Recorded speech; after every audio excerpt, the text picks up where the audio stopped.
Welcome to another edition of the Pacers Pride Podcast. I'm your host, Cody Emerson. Alongside me is, as always, my good friend and co-host, Dylan Deanhart. Dylan, I know you've had a, busy week, with the football team, and that was quite an adventure, I guess. It was busy. We left, when was the game? Thursday? We left Wednesday, got back Friday morning at 4 a.m., which was lovely. I've not really caught up on my sleep, but who has? But I wish we would have been a little bit more competitive up in Ohio, but it is what it is, and the season's coming towards an end, and I guess we're just settling in for the off season now at this point. So looking forward to next year. Can it be basketball season? Yeah.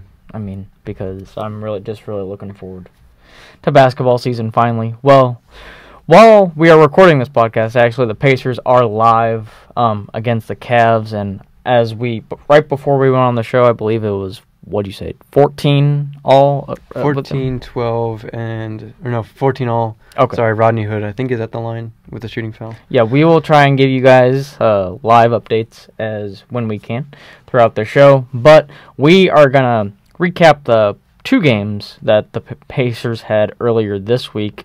The first one was when the Pacers traveled to play the Minnesota Timberwolves, and this game was just not really a good game at all. I mean, really both teams struggled, but especially the Pacers struggled. They ended up losing the game 101-91 on the night, as I can pull up the box score real quick. Probably should have done that. But the Pacers, I know both teams just shot it really poorly. Yeah, Pacers shot at 39%, Timberwolves shot at 42%. Not really effective from the field. Pacers shot a measly better as a 30% from three, whereas Minnesota shot 21%, which is not good at all. Both teams really hit the free throw line, whereas the Pacers were starting missing theirs. Notably, Victor Oladipo missed 2 clutch free throws. Yeah, I saw that late. That is still one of his weaker points of his game. I would still like to see. I think he knows it too. Mm-hmm. But another thing that kind of just I wish Victor needs to improve a little bit upon.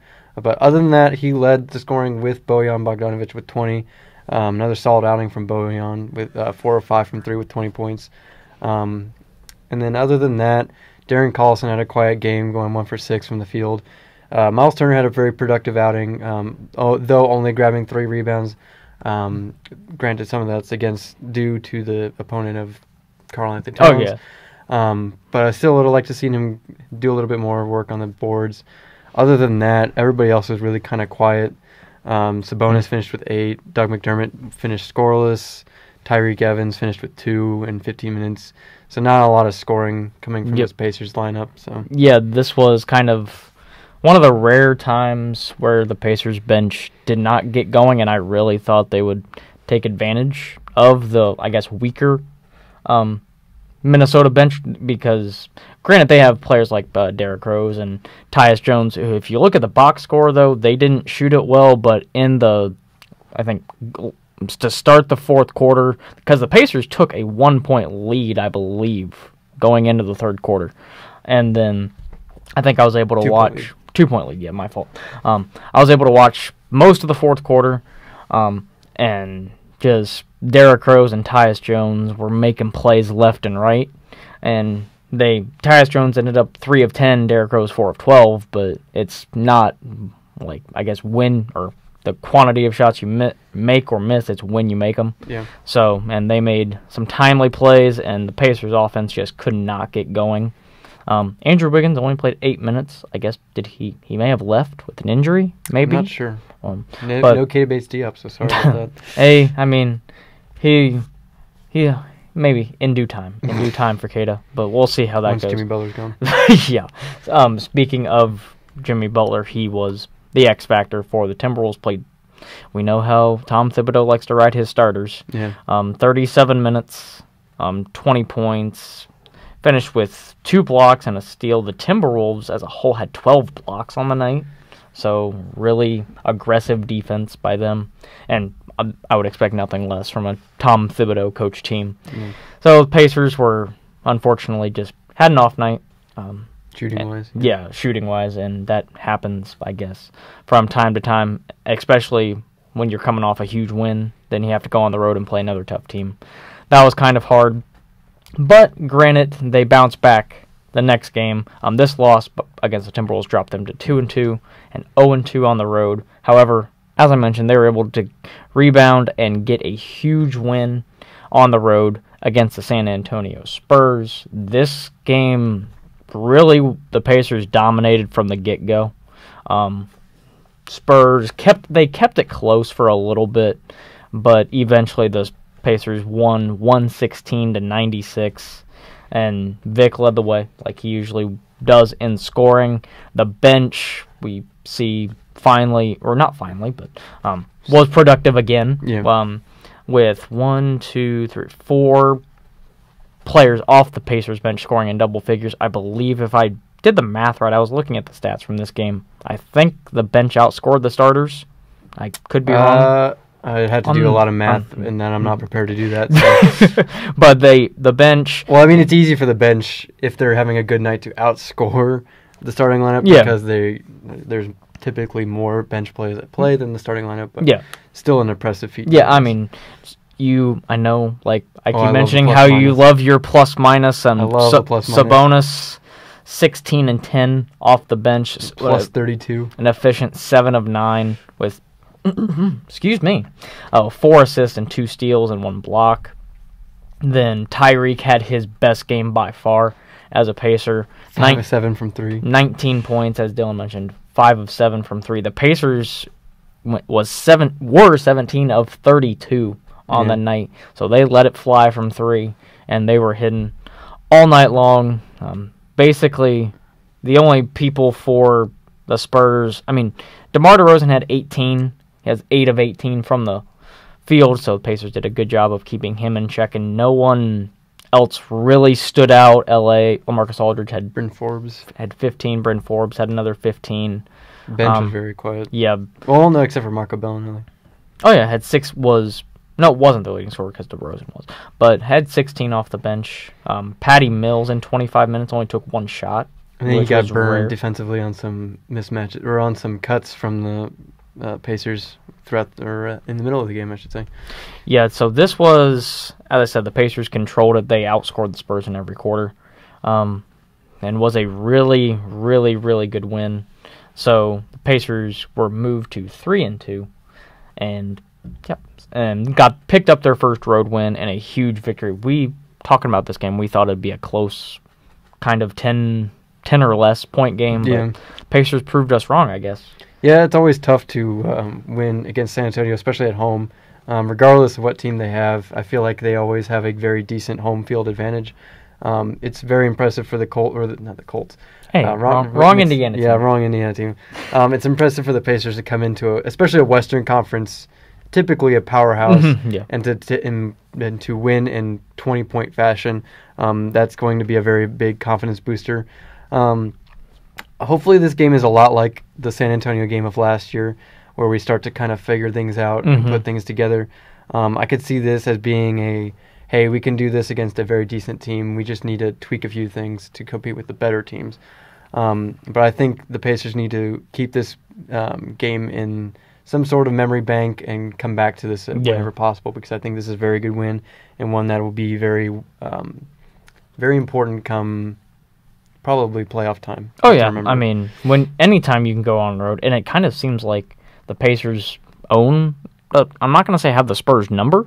Yeah, but I mean, I think we've won better records against them of late. I think we've won 3 straight. Yeah, because we swept them last year. Yeah, and then this would be the 3rd straight time the Pacers have beat the Spurs. Granted, this is not the Spurs team of Tim Duncan, Monty Ginobili, and those guys. Tony Parker, but you still have a familiar face in DeMar DeRozan, who the Pacers have seen. So I kind of think they knew how to defend him. Yeah, and was an all-around good win. One downside, though. I have to throw TJ Leaf in this conversation. First game off of injury. Yeah, so he was 0 of 5. I think this 13. is more of a get your feet back under you. Yeah, so we'll see.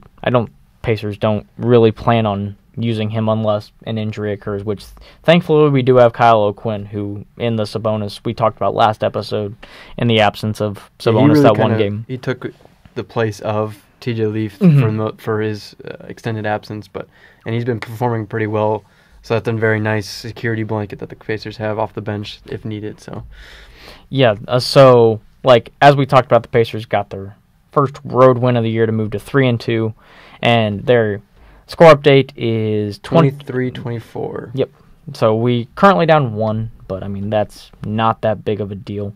I mean, Miles Turner's looking like he's gonna have a really good game. 7 points, 3 of 3 from the field. Pacers they haven't missed a shot. They're 9 of 9 from the field. So, and Cleveland has taken 10 more shots.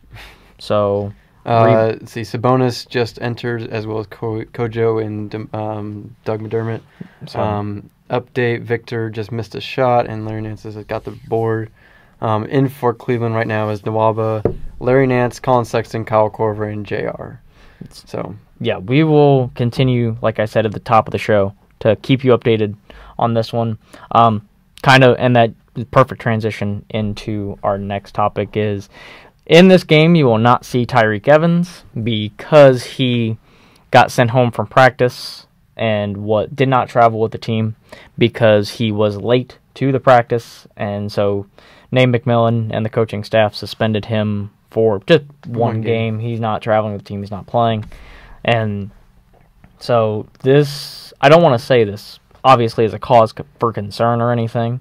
Like, I get stuff happens with things, and Tyreke is... I read, before we started the show, the Indy Star did actually a really good job of, I think, kind of covering this. And, like, when Tyreke broke into the league, he was with the Kings back when they were still a joke. And he was kind of, like, dancing before and on their phones and stuff before pregame and all that kind of stuff, not really focusing. And there was a quote in there who said that he kind of takes it easy in practice so he has energy for games. As I understand the quote, I get where he's coming from. You kind of want to practice hard, too. So, I mean, this isn't a cause for concern, like I said, but what'd you make of the whole situation? I hope this isn't a trend. I hope this is just a one-off thing, and then that Nate McMillan's kind of putting his foot down and showing what the kind of environment he expects of his players. But I don't think this will be a big issue going forward. I kind of pictured that maybe his attitude might have been a problem, but I hope that he adjusts to our environment. I'm sure that we're not making it hard for him to adjust. No, I wouldn't think so. I would assume Victor's trying to help him get acclimated to the team, but I would prefer if he would practice hard, because I feel like the way you practice is the way you play. I've heard that told on and on and on again. So if you practice easy, you tend to play lax. So I hope he kind of steps it up, realizes the importance of everything, and kind of adjusts his attitude accordingly. I don't think this is going to be a big issue. I don't think it's going to be I don't want it to be a big issue. But no Pacer fan does. Yeah. But I think he should be fine.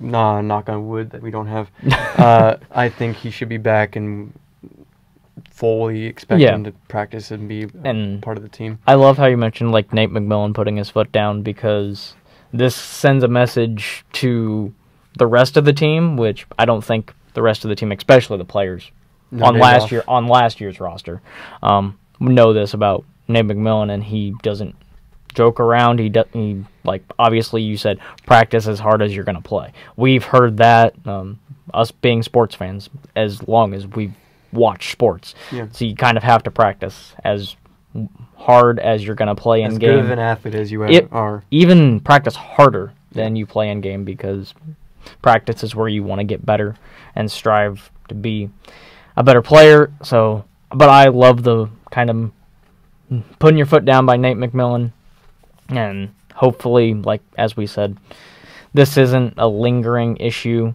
But the Indy Star article I referenced, which I may retweet that after the show because it's a good read for a journalism nut like me.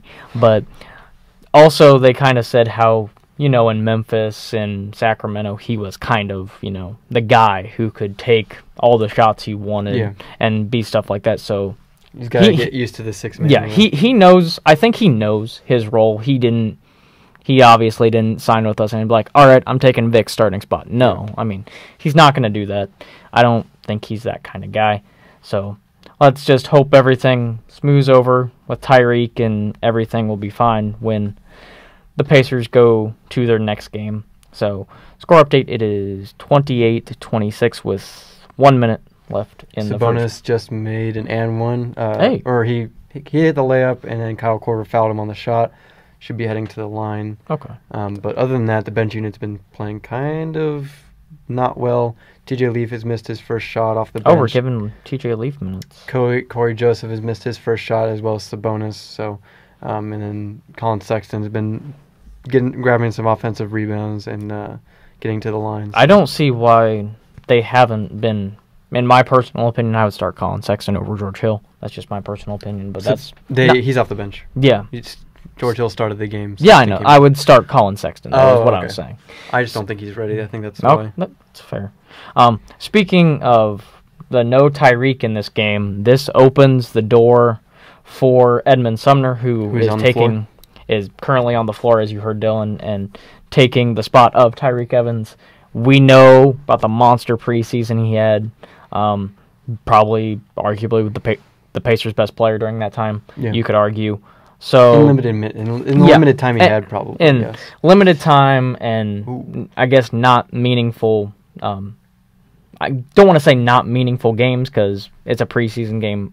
You kind of want to get the feel of it, but this is, his probably first true test. So do you have any expectations, I guess, for his first true test? Because, when we've seen him, it's been in garbage time and everything. So yeah, I don't want to put too lofty of expectations on Edmund Sumner because this is technically like his first full year. Yeah, because he's coming off of injury. So I just want to see more promise. I compared him early on to a Joe Young type of player. I think he has a lot more potential than Joe Young, but I think he could be in the future a very decent 6-man to Victor Oladipo if he continues the play he had from the preseason. This should be a good test for him. It shouldn't be too tough of an opponent to play against, given that the Cavs still have not won a game yet. Yeah. I think this would be a good opportunity to get him some minutes and some decent minutes with Tyreek Evans being out of the game. Colin Sexton is just imploding. Yeah, right now. We're keeping up with the kind of play-by-play. He had a technical foul. He had a backcourt. And then right after that, he had a backcourt. So, sorry. Edmund Sumner. Hey, speaking of which, he just got an offensive rebound, and then missed a shot. Hey, so at the end of the first quarter, it is all knotted up at 30. Yeah. So a very offensive game. I would like to see Edmund Sumner flourish with this good Pacers bench that we have. So I would like to see him become either a slashing option or a spot-up shooter. So we'll see how he plays throughout this game. But as of right now, he's 0 for 1 with 1 rebound and 1 foul. So yeah, that offensive rebound, kind of good to see him crash the glass and everything. But so I kind of want. I'm not going to put too high of expectations on him because this is probably just going to be one game, and like we said, probably to begin in one of our first episodes of the year when we were back here, unless barring any major injury, I don't think he's going to see much playing time because I think is he still on a 2-way contract? I think, he's on a 2-way deal. We have not signed him to an official contract yet. So we'll probably see a lot of him in Fort Wayne when... He'll probably be the first option, like the Rakeem Christmas of days. So. I don't even know when Fort Wayne kicks off their season, if they have. I'll check it up. But, yeah, this, as I said, I'm not going to put too high of lofty expectations on Edmund Sumner but this is going to be great experience because I kind of see this as his first, as I mentioned, his first actual game because he saw... November 2nd is their first game. November? Okay. So, yeah, we'll probably see a lot more of him when Fort Wayne kicks off their season. But this was kind of his first real game because, as I said, garbage minutes and then the combination of being just the preseason and then him getting playing time on his garbage minutes. So And I think he has a lot of potential. I think he's Yeah, a I very do too. athletic guard. I think he can score the ball with ease. I think his defense is probably the most questionable part of his game right now. That and turnovers. But I think he can play very well if given the time. Is just going to be hard to find him time with this talented roster. So. Yeah, and see, that's the thing is the Pacers are like. That's why I think the Joe Young comparison is kind of like really good because come contract time, I don't know what exactly. His only is in his second year. So yeah, he should be. I think he's on the same timetable as TJ. Okay, so we still have a couple years to see what Edmond Sumner can possibly do, but he's getting his first, I guess, true taste of NBA rotational minutes and first taste of an NBA game in this game against the Cavs. So we are going to kind of touch on, I mean, there's nothing official yet with this next topic, but Pacer fans are probably scrolling through Twitter or Facebook and stuff like that and seeing the new, new city version. Edition, I guess. Is that the same thing as the yellow we had last year with the blue and that yellow side? Was that the city edition? I think those were the city edition, yeah. Just bring those back, but continue. But yeah,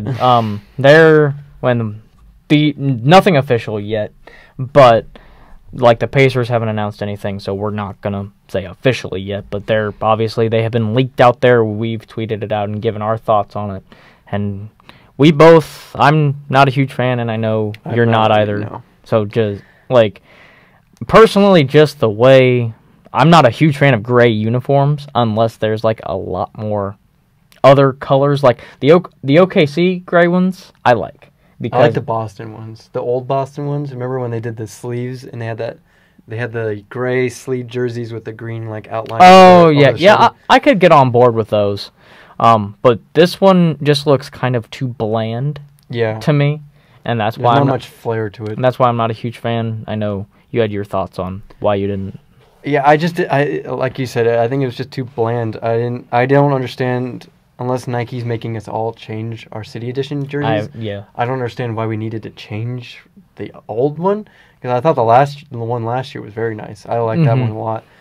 This one doesn't really represent much of a city unless they try to. I think they tried to go FloJo, but I think if you're trying to go FloJo, you might as well just bring the entire flow, the whole thing back.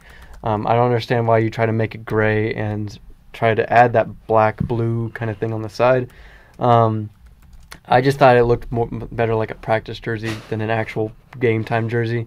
But I think the attempt was to go FloJo, but I would have just stuck with the original FloJo colors if that was the case, not gray. And I Googled Pacers City Edition jerseys, and the first article that pops up is from the Indy Star, and it says, fans aren't thrilled by new Pacers City Edition jerseys. I think that's the consensus amongst Pacers fans is that it's not going to be the greatest. Yeah, I don't know if we can change it by now, but I don't know. Like, they have the, like, blue diag, like, going down, and I think that was the attempt at the FloJo. Yeah, so I don't... Diagonal stripe... The Pacers FloJo jersey of the early 1990s. The solid gray represents the full pinstriped look, and the normal Indiana is replaced with yellow Pacers across the front. I don't understand the reasoning behind all of it. Yeah, but I'm like, as we said, we're not a huge fan of it, and this picture looks like it was taken in the Pacers team store. I could be wrong. I doubt it. It wouldn't be appear in the team store before the team. Yeah, I don't know. It just looks like a store in the background, so I didn't know if it was in the Pacers team store or not. I will say I have seen like some of the other leaked ones. The Minnesota Timberwolves one looks really good. I think it says T-Wolves, and it's all pink and like slanted like. Yeah, I've seen that one. So I think I don't know if the NBA is making everyone change their city edition uniforms, but I think the Pacers just kind of. They've been on point with most of their jerseys. This one I think fell flat. Yeah, and I wasn't. I know I don't want to speak for both of us, but when they released like the white hickory jerseys last year, I know we. Nice, I don't think. Were you not a fan of them when they first released? I like the white jersey. I couldn't remember. I knew the red ones and the gold shorts were a little tacky. I couldn't remember which jerseys we weren't a huge fan of, but then when I think it was a city edition that I wasn't a huge fan of. The one with the yellow pin, checkered flag. Yeah, the one we used last year. But then once I saw them, I think I went to a game and they were wearing them, and I saw them and I'm like, okay, I can get on board with that. So maybe when they start, I'll see it on Vic and then I'll make my judgment. So. Yeah, so we have to actually see it on a player and see how it stuff. Let's hope they don't, tear like the ones they did last year. Like Kevin Love's, where you just touch it and it just fall apart. Yeah. But we are going to go on to previewing some of the Pacers games this week. The Pacers have a busy week. They play 4 games between now and next Saturday. And we are going to start. Let me, if I can actually get the right schedule up. Hope it gets Portland. Yeah. So we play. This is going to be, I think, a really interesting game. Obviously, you have to deal with C.J. McCollum and Damian Lillard. Hey, it's a Biggie Swanigan homecoming. Hey, he's not going to play. Hey, man can dream. Yeah, like I can dream that Keita Bates-Diop is going to play for exactly. the Bulls.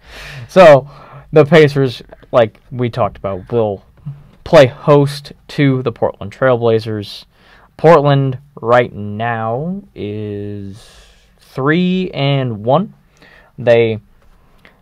Dame's been playing out of his mind, so obviously you have to keep him in check. I don't know if we're probably going to have DC matched up on him because Corey Joseph. Vic was probably going to have to deal with CJ McCollum. Yeah. So I think the Pacers will be fine. I want to say they'll be fine because I'm not a huge fan of the rest of their roster. I mean, you have Mo Harkless, Al-Farouq Aminu.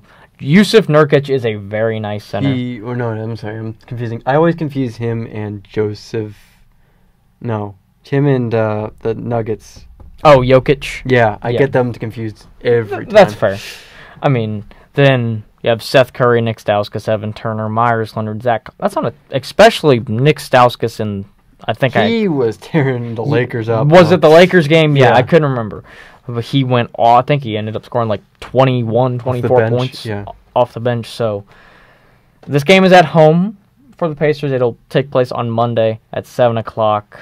I'm going to say the Pacers grind out maybe a 3 to 4 point win. I'd like to say, this game's a toss-up for me personally. But since the game's at home, which I think will favor the Pacers a bit more. Yeah. And we'll have Tyreek back and everything, so this is going to be definitely an interesting matchup, but gonna have to say the Pacers win a close one. Yeah. What do you say, Dylan? From stat-wise, it looks pretty even across the board. The thing that scares me the most is that Portland's coming in averaging 125 points per game. The entire league this year, I think, through the first Aren't the Pelicans averaging 140 points per game or something? I don't know off the top. It wouldn't surprise me. I know, because they're just playing out of their minds right now. Yeah, but granted, they haven't played the toughest of competitions yet. They started out their season against the Lakers, which are 1-4, I believe. San Antonio Spurs, which we saw what the Pacers did to them, and they played them at home. Their only loss came to Washington in overtime, which gives me some hope for the Pacers because I believe that we are a better team when we play well than the Washington Wizards. So that gives me some hope. And then they beat up on the Orlando Magic in Orlando. So I think this is their next game. And they play the Heat before they play us. Okay, my bad. So they'll probably be coming in 4-1 if I had to guess, because I think Justin Winslow is out for that game. If I thought the Heat player, I know, like Justice Winslow and a couple of guys. I just got the notification on my Bleacher Report app. They're starting in that game. Okay, so never mind. But yeah, I think they will come in 4-1. But as of right now, for whatever reason, the matchup predictor on ESPN has us as a 65% chance of winning. Take that hope with whatever I'll take it. Yeah, so I think we match up very well with them. Through the first 4 games, our stat line kind of matches up eerily similar after the points allowed and the points per game. So we got to take advantage of their really rough defense. And I think if we get into a shootout, I think we stand a better chance since we are at home. So I will say I will go all along with you and probably say a slim Pacers victory. The one thing to keep in mind, though, through their 4 games, the Blazers are averaging 53.5 rebounds per game. Yeah. So... All because of Nurkic. Yeah, Nurkic. because he's playing... How many rebounds? I'm looking up their stats. He's averaging 11.3. Yeah. I mean, Sabonis is right... Sabonis is the exact same. Does he really? Yeah, he's averaging 11.3, 6 defense, 4.8 offense. Nurkic is averaging 6 defense, 5.3 offense.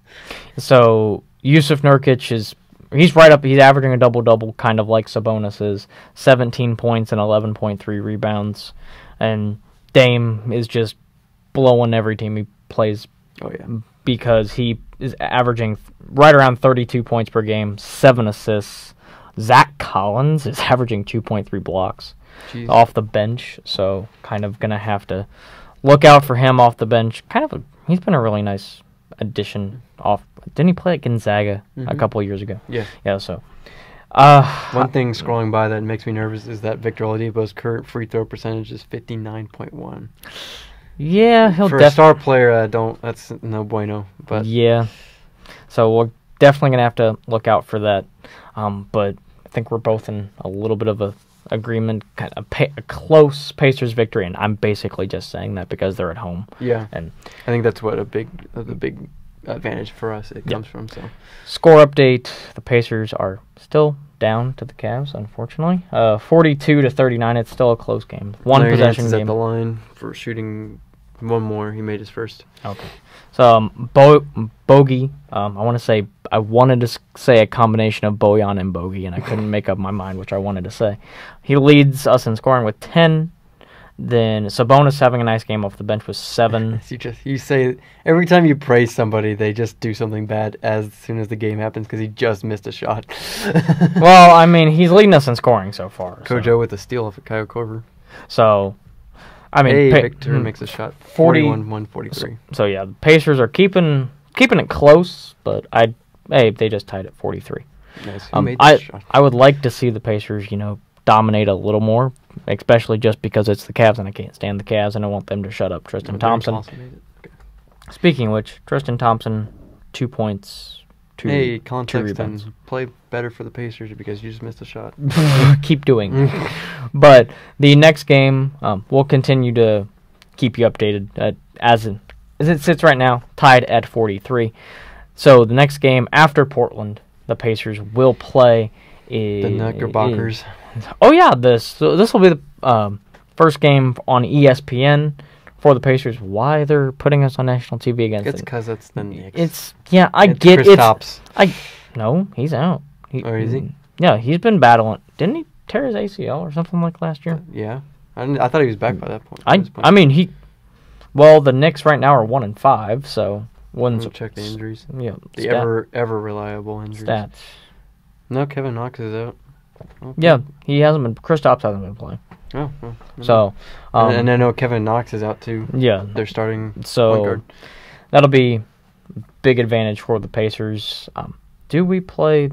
Is it at New York? Yeah, we have a little bit of a road trip. Okay, so we go at New York and then at Chicago, then back home for Boston. Okay, I still think, regardless of its this should be mecca that is MSG, I think the Pacers win this game big because it's New York. They have some nice pieces like Tim Hardaway Jr. and Enes Kanter, but overall, that's basically it. Yeah, and they're without Moutier, Kevin Knox, and Courtney Lee as of right now. They're all 3 are listed as out. They might be they might be more healthy by the time we play on Wednesday. Happy Halloween. But I would be shocked if Kevin Knox should at least be out for that game. Whoever Damian Dotson is. You don't know Damian Dotson? No. Damian Dotson? No, I don't know who Damian Dotson is. But yeah, he is their third leading scorer with 14 points. Go Damian. So, and he leads them in steals. So, go you, I guess. Way to be good. But yeah, I see this Pacers team winning this one big. Hopefully, maybe since Vic's in MSG, he balls out. I think everybody does. I feel like every star who plays in Madison Square Garden. I mean, we know there's a reason Carmelo Anthony got like a good contract after he was done in New York. I mean, we know the Pacers kind of like to play in MSG. But, granted, the game last year when Kristaps just took over in the fourth quarter. Yeah. But no, he will not be playing this game, so I take it you're probably predicting a win. Yeah, I don't. Their leading scorers, Tim Hardaway Jr., will be fine. So yeah, Vic would hopefully be able to lock him down. Yeah. And Enes Kanter is probably our biggest threat, in all honesty, but I don't think he's going to be enough of a factor to sway the game in their favor. Yeah, and they are 1-5 at this point. So yeah, coming in to that Pacers game, they play Brooklyn. And they're shooting 42% on the season. Oh, and they're on a 5-game losing streak. They play. It may come to an end though, because I think that they play Brooklyn on Monday. So that's Brooklyn's. No, I wouldn't sleep on Brooklyn. Brooklyn's a pretty decent team. Tickets because it's at. See, the Knicks are bad, but ticket prices are still ridiculous because tickets as low as $77. Yeah, because it's Madison Square Yeah, Garden. I know. I would love to go to a game there. And they lost to Brooklyn earlier. The Knicks did. Oh, yeah, they did. Okay. So, who knows, but we're both predicting a big Pacers victory. Si, senor. Excuse me. Well, the next game on the Pacers schedule is... Score update, Pacers up 48-43. Hey! 5:25 left in the second. So we're making a little run. Victor Oladipo is making a bit of a run. It's 5 of 6, 1 rebound, 1 assist, 11 points. Whatever we need to do to get the victory, I'm all for it. I really don't care. So Pacers will next play at Chicago. The Bulls do not have Lauri Markkanen, and they don't have the Pacers killer anymore in Nikola Mirotic, as we rightfully called him last season. So the Pacers, the Bulls do have, they're 1-4, granted, but I've been talking, like, some of our friends who are in Cardinal Sports Live and stuff like that, they're huge Bulls fans. They have nice pieces, it's just I don't think they can put it all together just quite yet. Zach LaVine's been playing very well. Between Zach LaVine, I'm curious, Wendell Carter and Jabari Parker. Oh, yeah, I forgot they got Jabari Parker. Yeah, he's been causing some turmoil amongst the teammates, right?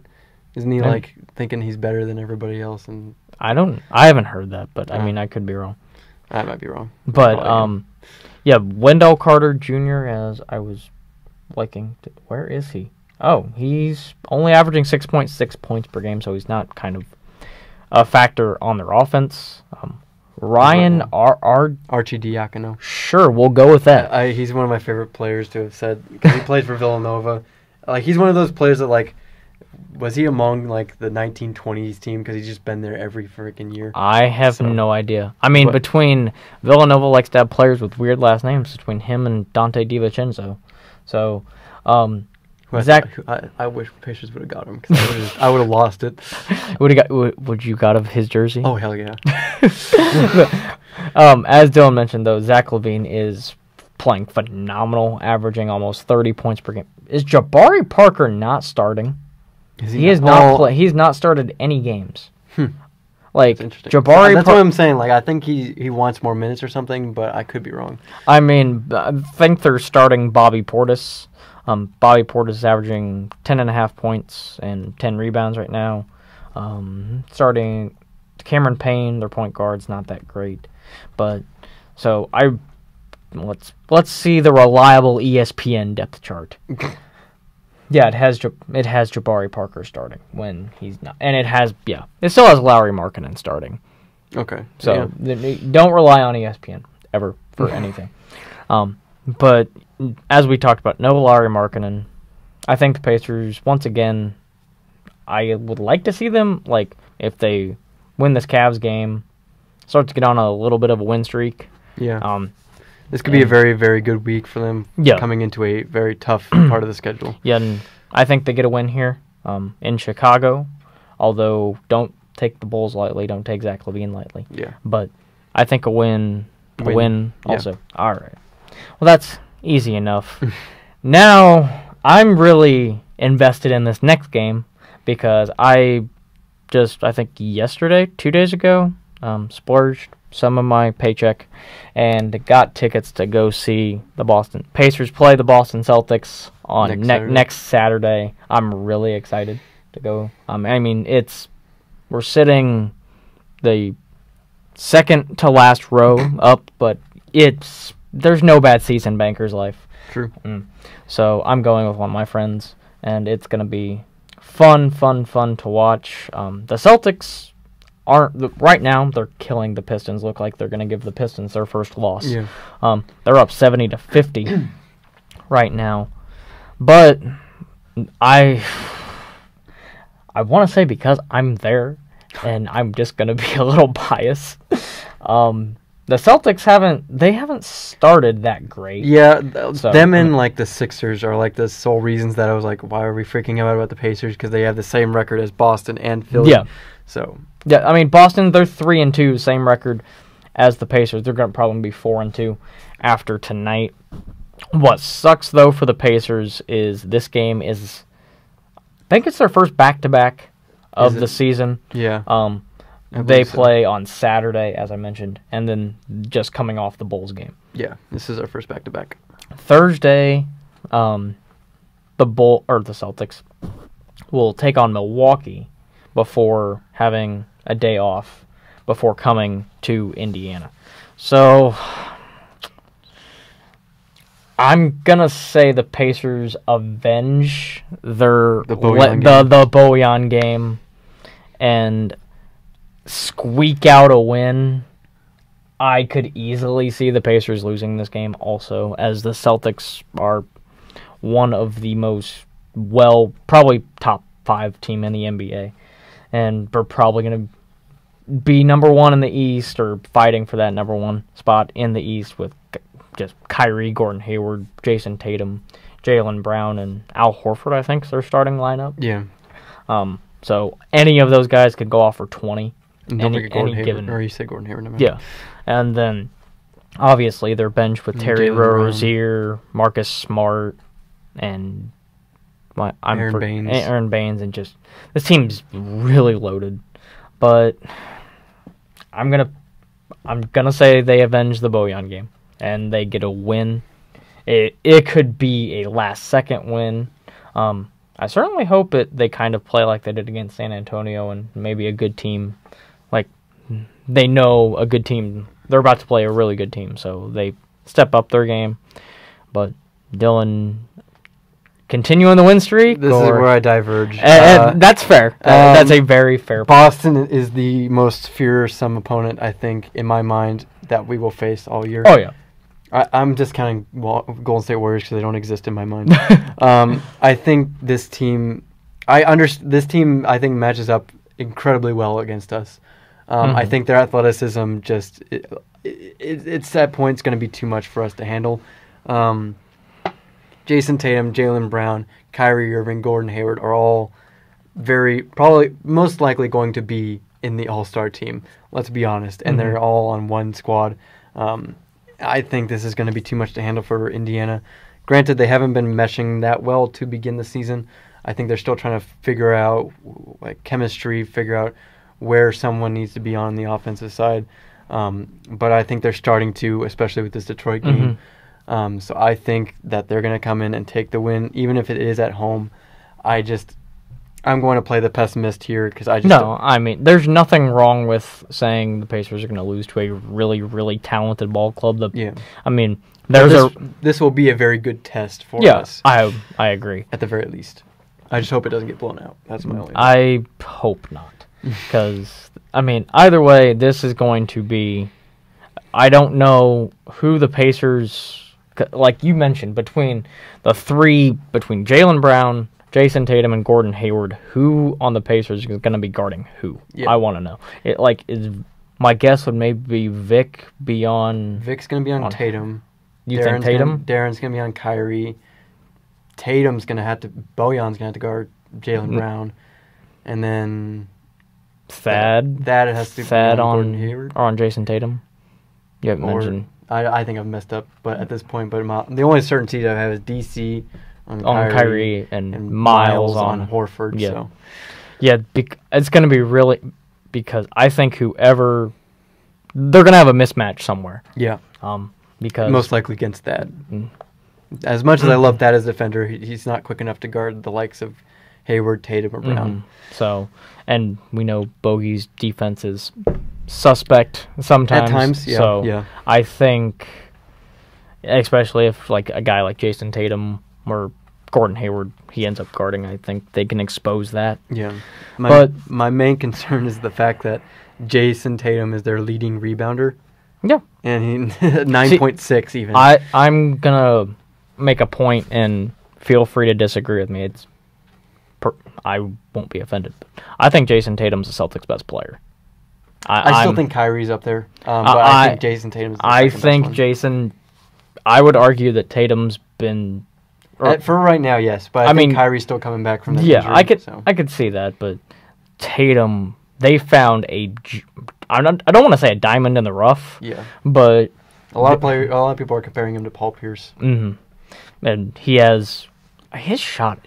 I've just watched his shot form. It's pure. It's pure. It's weird, but it works for him. Yeah. So this game, like as we talked about, I think this is going to be the one we drop. And I hope, knock on, like we don't because have any wood. wood. It's a back-to-back. Yeah, it's a back-to-back. So, and the Pacers will be coming flying in. It's from Chicago, so it's not the worst. They do lose an hour, but that's about it. But so Pacers do according to us, get on a little bit of a win streak before Dylan says they lose to Boston, which I'm hoping they don't, but I do too, but halftime, Pacers 60, Cavs 55. Yep. So that honestly I think would maybe be a good place since halftime there. Yeah. Good place to kind of end the show for today. About 46 minutes or standard. Yeah, so I mean, this was the reason we're doing it on a Saturday because Dylan, I know you have football practice tomorrow. Yeah, I practice tomorrow morning. So that's the reason why we're doing it on a Saturday, just a Saturday night. So I'm gonna go. I know I'm going back and I'm gonna watch the second half. And I have to drive my friends to a Halloween party. Oh, have fun with that. Yeah, it's not gonna be. But we will be back next Sunday, maybe? Depending on the schedule, because our next week's our bye week. I don't know what our practice schedule is going to be. Yeah, okay. We'll have a show sometime next week, but we will keep you guys updated. And also, I want to give him a huge shout out again. Thank you to Ian Hansen, who is currently live tweeting our game because I know with our busy schedule, I could probably do it tonight, but I mean, don't want to take it away from him because I think he does a good job. He keeps it pretty fair and. He's not like us who just show 100% biased. But he keeps it right down the line. Yeah. And you need that from time to time. Oh yeah.